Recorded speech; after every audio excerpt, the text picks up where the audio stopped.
Members of Australia's crack joint counter-terrorism team raid the home of a man with alleged neo-Nazi links. Their investigations uncovered attempts to construct a 3D printed gun. A Nazi swastika flag was also found hanging in the property. Certainly with the increase that we've seen in the threat nationally, our workload through the joint counter-terrorism teams has increased.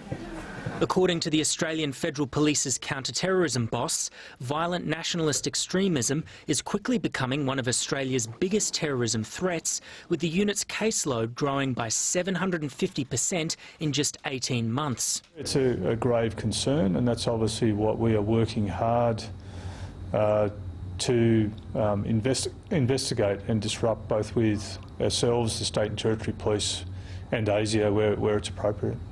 Mark, a self-confessed racist, joined a fitness club before the pandemic. It's actually a sophisticated neo-Nazi cell with links to terrorist groups in Europe and the United States. I signed up for a brotherhood of self-betterment, concerned about the failures of multiculturalism in Australia. I feel like things are now getting out of hand.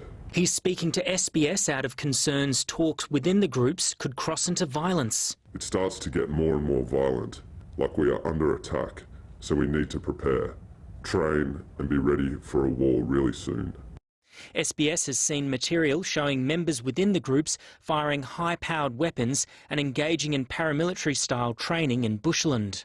Encrypted conversations also reveal links to far-right terrorist organisations overseas. For Australia's Muslim community, the threat feels very real.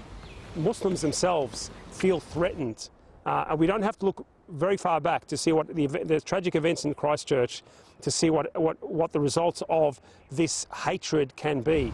Adele Salman lost friends in the Christchurch attacks.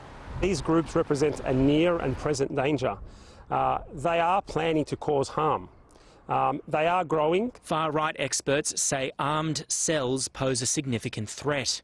We're not talking about groups that talk a lot, violent talk on the internet, on some social media pages, but they meet, they hang out together, they develop a sense of community, of purpose, of urgency.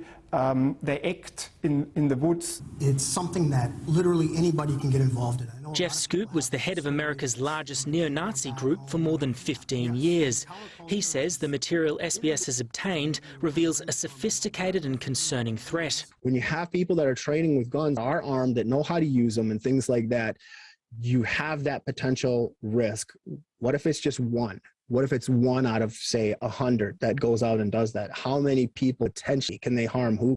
Could that be next mass bomber? He turned his back on white supremacy in 2019 and now runs a de-radicalization organisation in the US. What really concerns me, and that's the greatest motivating factor for the work that I do now, is not to save that one individual that might go do something like that, but it's the countless innocent people and that ripple effect that goes down the line. Mark feels he's in too deep, but hopes he can, one day, safely leave.